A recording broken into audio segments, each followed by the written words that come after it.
Hi my dear friends, welcome to job updates Telugu YouTube channel. Friends, oil India limited నుంచి వివిధ ఉద్యోగాల భర్తీకి notification release చేశారు. ఇప్పుడు ఈ నోటిఫికేషన్ సంబంధించినటువంటి పూర్తి వివరాలను చూద్దాము. సో ఫ్రెండ్స్, మనకి వేకెన్సీ చూసుకుంటే అసిస్టెంట్ ఆపరేటర్ 1 ఫిట్టర్ సంబంధించి గ్రేడ్ 5 వేకెన్సీ. ఇది బేసిక్ పే 13,500 నుంచి 28,000 వరకు ఇవ్వడం జరిగింది. సో బేసిక్ పే 13,000 ఇచ్చారు కాబట్టి మీకు స్టార్టింగ్ శాలరీ డిఏ టీఏ ఇలాంటివన్నీ కలుపుకొని మనకి 20,000 బేసిక్ పేతో ఉంటుంది శాలరీ. సో ఇక్కడ మనకి ఎస్టీ వారికి మాత్రమే ఒక పోస్ట్ ఇవ్వడం జరిగింది. అండ్ కింద ఇంకా చాలా వేకెన్సీస్ ఉన్నాయి. వాటిలో ఒక్కొక్క పోస్టు 2-3 పోస్టులు అలాగే ఉన్నాయి. సో కొన్ని వాటికి రిజర్వేషన్ అనేది చేయబడ్డది కాబట్టి పూర్తి వివరాలు అనేది మీకు నేను అందిస్తాను. సో అసిస్టెంట్ ఆపరేటర్ 1 ఈ వేకెన్సీ ఏదైతే ఉందో దానికి ఓన్లీ ఎస్టీ వాళ్ళు మాత్రమే అప్లై చేసుకునే అవకాశం అయితే ఉంటుంది. ఇక 10th పాటుగా ఐటీఐ ట్రేడ్లో ఫిట్టర్ ఎవరైతే చేస్తుంటారో వాళ్ళు దీనికి అప్లై చేసుకోవచ్చు. ఓకే. సో నెక్స్ట్ వేకెన్సీ వచ్చి మనకి అసిస్టెంట్ టెక్నీషియన్ ఎలక్ట్రీషియన్ సంబంధించినటువంటి వేకెన్సీ. ఇది అన్రివ్డ్ వేకెన్సీ కాబట్టి ఏ కాస్ట్ వారైనా సరే దీనికి అప్లై చేసుకోవచ్చు. దీనికి కూడా బేసిక్ పే 13,500 నుంచి 28,000 మధ్యలో ఇవ్వడం జరిగింది. సో మనకి 20,000 వరకు కూడా బేసిక్ పే అంటే ఇన్ హ్యాండ్ శాలరీ వచ్చే అవకాశం అయితే ఉంటుంది. 10th పాటుగా ఐటీఐ ట్రేడ్లో మనకి ఐటీఐ అనేది చేసి ఉండాలి ఎలక్ట్రీషియన్ ట్రేడ్లో. అండ్ అంతేకాకుండా must possess valid electrical workmen permit అనేది తప్పనిసరిగా ఉండాలి అని క్లియర్గా మనకి ఇవ్వడం జరిగింది. ఓకే. అండ్ నెక్స్ట్ వేకెన్సీ వచ్చి మనకి అసిస్టెంట్ టెక్నీషియన్ డ్రాఫ్ట్స్మెన్ సివిల్ సంబంధించిన వేకెన్సీ. ఒక వేకెన్సీ ఉంది, అది కూడా అన్రిజర్వ్డ్. అండ్ 10th పాటుగా ఐటీఐ ట్రేడ్ చేసి ఉండాలి. దేంట్లో అంటే డ్రాఫ్ట్స్మెన్ సివిల్లో చేసిన వాళ్ళు అసిస్టెంట్ టెక్నీషియన్ డ్రాఫ్ట్స్మెన్కి అప్లై చేసుకునే అవకాశం అయితే ఉంటుంది. దీనికి కూడా సేమ్ శాలరీ ఇవ్వడం జరిగింది.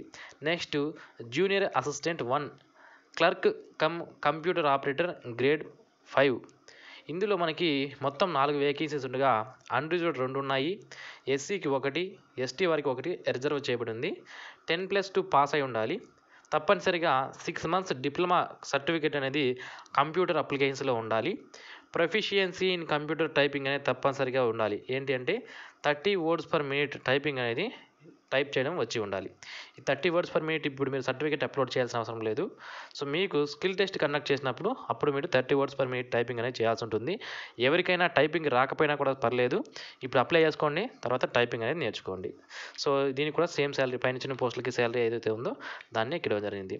Next senior assistant 1 Hindi translator 16,000 basic pay 30 ఉంటుంది కాబట్టి 25,000 వరకు కూడా శాలరీ వచ్చే అవకాశం అయితే ఉంటుంది. గ్రాడ్యుయేషన్ కంప్లీట్ చేసి ఉండాలి హిందీలో, అలాగే English as the one of the సబ్జెక్ట్గా ఉండాలి. Must have certificate or diploma in Hindi translator కోర్సులో సర్టిఫికేట్ అనేది ఉండాలి. అలాగే 6 months డిప్లొమా లేదా certificate course in computer application అనేది తప్పనిసరిగా ఉండాలి.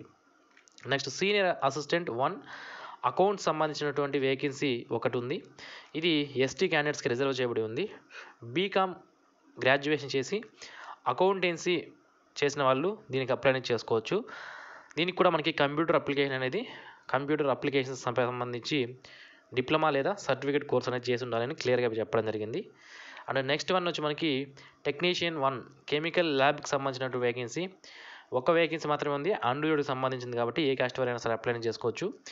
బీఎస్సీ గ్రాడ్యుయేషన్ విత్ కెమిస్ట్రీ లేదా ఫిజిక్స్ అండ్ మ్యాథ్స్ చేసిన వాళ్ళు అప్లై చేసుకునే అవకాశం అయితే ఉంటుంది. ఎంఎస్ ఆఫీస్ పైన పట్టు అనేది తప్పనిసరిగా ఉండాలి. నెక్స్ట్ జూనియర్ ఇంజనీర్ 1 సివిల్కి సంబంధించినటువంటి vacancy. 3 year diploma in civil engineering చేసిన వాళ్ళు అప్లై చేసుకోవచ్చు. లేదా 6 months డిప్లొమా లేదా certificate course in 3 years diploma civil ఇంజనీరింగ్లో ఉండాలి. ప్లస్ దాంతోపాటుగా డిప్లొమా లేదా సర్టిఫికేట్ కోర్స్ అనేది కంప్యూటర్ అప్లికేషన్స్లో చేసి ఉండాలి. ఓకే. ఇవి మనకి ఇప్పటివరకు ఉన్నటువంటి వేకెన్సీస్. ఇక ఒక్కొక్క పోస్టుకు సంబంధించి మీ ఏజ్ అనేది 21/2021 నాటికి జనరల్ కేటగిరీ వాళ్ళైతే 18 నుంచి 30 సంవత్సరాల మధ్యలో ఉన్న క్యాండిడేట్స్ అప్లై చేసుకోవచ్చు. ఎస్సీ ఎస్టీ వాళ్ళైతే 18 నుంచి 35 సంవత్సరాల మధ్యలో ఉన్న క్యాండిడేట్స్ అప్లై చేసుకునే అవకాశం అయితే ఉంటుంది. సో అలాగే person with benchmark disability ex service మ్యాన్కి యాజ్ పర్ గవర్నమెంట్ డైరెక్టివ్స్ ప్రకారం ఉంటాయని ఇవ్వడం జరిగింది. అండ్ నెక్స్ట్ ఇక్కడ చూసుకుంటే మీకు ఎవరైతే అప్లై చేయాలనుకుంటున్నారో, సో ఇక్కడ చూడండి, బేసిక్ పేతో పాటుగా మీకు ఏమేమి ఇస్తారంటే డేర్నెస్ అలవెన్స్ ఇవ్వడం జరుగుతుంది. ఇతర అలవెన్సెస్ అనేవి బెనిఫిట్స్ అన్నీ కూడా ఉంటాయి. Like HRA house rent allowance ఉంటుంది, మెడికల్ ఫెసిలిటీస్ ఉంటాయి, గ్రాట్యుటీ ఉంటుంది, పిఎఫ్ ఉంటుంది. యాజ్ పర్ కంపెనీ రూల్స్ ప్రకారం ఇవన్నీ కూడా మీకు రావడం జరుగుతుంది. ఇక రిజిస్ట్రేషన్ ఫీజు విషయానికి వస్తే 200 రూపాయల రిజిస్ట్రేషన్ ఫీజు అనేది ఉంటుంది. అండ్ ఎవరైతే general and OBC category only వీళ్ళకి మాత్రమే ఫీజు ఉంటుంది అని క్లియర్గా మెన్షన్ చేయడం జరిగింది. SC, ST, person with disability, ex service candidates ఎవరైతే ఉన్నారో వాళ్ళు ఫీజు నుంచి ఎగ్జామ్షన్ అనేది ఉంటుంది అని క్లియర్గా మనకి ఇక్కడ మెన్షన్ చేశారు. అలాగే SC, ST, person with disability క్యాండిడేట్స్కి సెలెక్షన్ టెస్టులు ఉన్నప్పుడు వాళ్ళకి రీయింబర్స్మెంట్ సెకండ్ క్లాస్ రైల్ లేదా బస్ ఫేర్ అనేది కూడా ఇవ్వడం జరుగుతుంది అని మనకి ఇక్కడ క్లియర్గా మెన్షన్ చేశారు.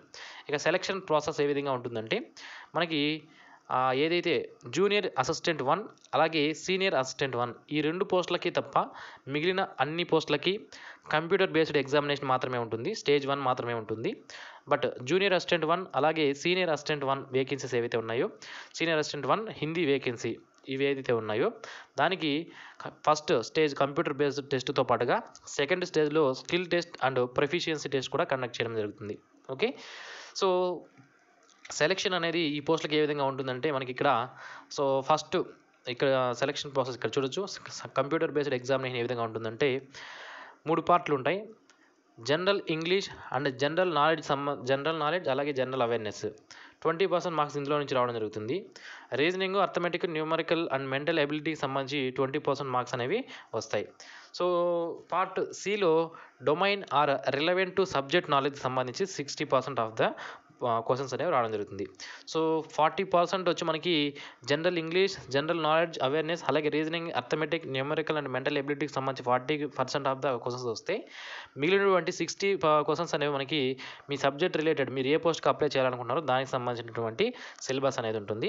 సో ఫ్రెండ్స్ మీరు ఇక్కడ ఇంకొక పాయింట్ గుర్తుపెట్టుకోవాల్సింది ఏంటి అంటే ఇక్కడ చాలా రకాల వేకెన్సీస్ అయితే ఉన్నాయి. మీకు కనుక క్వాలిఫికేషన్స్ అనేవి ఉంటే కూడా మీరు ఏదైనా ఒక పోస్టుకి మాత్రమే అప్లై చేసుకోవాల్సి ఉంటుంది అని క్లియర్గా వాళ్ళు మెన్షన్ అనేది చేశారు.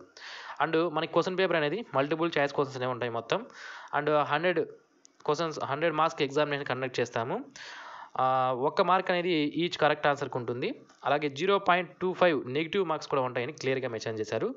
కంప్యూటర్ బేస్డ్ ఎగ్జామినేషన్ అనేది బైలింగ్వల్ ఇంగ్లీష్ అండ్ హిందీ రెండిట్లోనే ఉంటుందని క్లియర్గా మెన్షన్ చేయడం జరిగింది. తెలుగులో మనకి ఎగ్జామినేషన్ అనేది ఉండదు. And total duration of the test వచ్చి 2 hours ఎగ్జామ్ డ్యూరేషన్ అనేది ఉంటుంది అని కూడా క్లియర్గా మెన్షన్ చేయడం అనేది జరిగింది. సో మినిమం క్వాలిఫై అయ్యే కంప్యూటర్ బేస్డ్ ఎగ్జామినేషన్లో క్వాలిఫై అవ్వాలి అంటే 50% మార్క్స్ అనేది తెచ్చుకోవాలి. SC, ST, person with disability వల్ల అయితే 40% మార్క్స్ తెచ్చుకున్నా కూడా క్వాలిఫై అనేది అవ్వడం జరుగుతుంది. ఇక స్కిల్ ఎవరైతే 2 పోస్టులకి స్కిల్ టెస్ట్ ఉంటుంది అని చెప్పాను కదా, ఆ స్కిల్ టెస్ట్కి సంబంధించి 2 పార్ట్లు ఉంటాయి. ఈచ్ పార్ట్ నుంచి 50% మార్క్స్ అనేది రావడం జరుగుతుంది. Domain related and practical knowledge on the relevant subject సంబంధించి 50%, అలాగే ప్రాక్టికల్ ఏదైతే టైపింగ్ అలాంటివి చేయాల్సి ఉంటుంది కదా దానికి 50% ఆఫ్ ద మార్క్స్ అనేవి ఇవ్వడం జరుగుతుంది.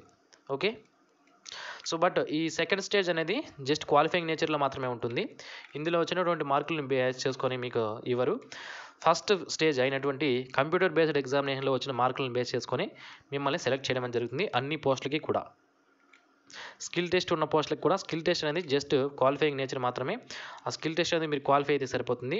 బట్ కంప్యూటర్ బేస్డ్ ఎగ్జామినేషన్ అయినటువంటి CBT 1 ఏదైతే ఉందో దాంట్లో వచ్చిన మార్కులు బేస్ చేసుకొని మిమ్మల్ని సెలెక్ట్ చేయడం అనేది జరుగుతుంది. సో ఫ్రెండ్స్ ఎవరైతే అప్లై చేయాలనుకుంటున్నారో ఇవాళ నుంచి ఆన్లైన్ లింక్ అనేది యాక్టివేషన్ అయింది. 21/12/2020 నుంచి మీరు అప్లై చేసుకోవచ్చు. అంటే లాస్ట్ డేట్ వచ్చి మీరు అప్లై చేసుకోవడానికి 21/1/2021 లోపు మీరు అప్లై చేసుకోవాల్సి ఉంటుంది. ఓకే, ఇక్కడ మనకి depending upon the number of applications received the computer based test are skill and proficiency test will be conducted tentatively in following 2 cities of Rajasthan state. Jodhpur మరియు జైపూర్లో మనకి ఎగ్జామినేషన్స్ అనేవి కండక్ట్ చేస్తామని క్లియర్గా మెన్షన్ చేయడం జరిగింది. ఎందుకంటే ఈ నోటిఫికేషన్ సంబంధించి మనకి ఏదైతే ఆయిల్ ఇండియా వాళ్ళు ఎవరైతే ఉన్నారో వాళ్ళు ఈ నోటిఫికేషన్ అనేది రాజస్థాన్లో వర్క్ చేయడానికి రిలీజ్ చేశారు. ఆయిల్ ఇండియా లిమిటెడ్ రాజస్థాన్ ఫీల్డ్లో జోధ్పూర్లో వర్క్ చేయడానికి ఈ నోటిఫికేషన్ అనేది రిలీజ్ చేయడం అనేది జరిగింది. కాబట్టి మనకి ఎగ్జామినేషన్ సెంటర్స్ కూడా అక్కడే పెట్టారు. మరి ఆంధ్రప్రదేశ్ అండ్ తెలంగాణ వాళ్ళు అప్లై చేసుకోవచ్చు అంటే అప్లై అనేది చేసుకోవచ్చు, ఎటువంటి ఇబ్బంది లేదు. ఓకే, సో ఇది ఫ్రెండ్స్ ఈ నోటిఫికేషన్ సంబంధించి. ఈ వీడియో మీకు నచ్చినట్లయితే లైక్ చేయండి. మరిన్ని వీడియోస్ పొందడానికి ఛానల్కి సబ్స్క్రైబ్ చేసుకోండి. Thanks for watching this video. Have a nice day friends.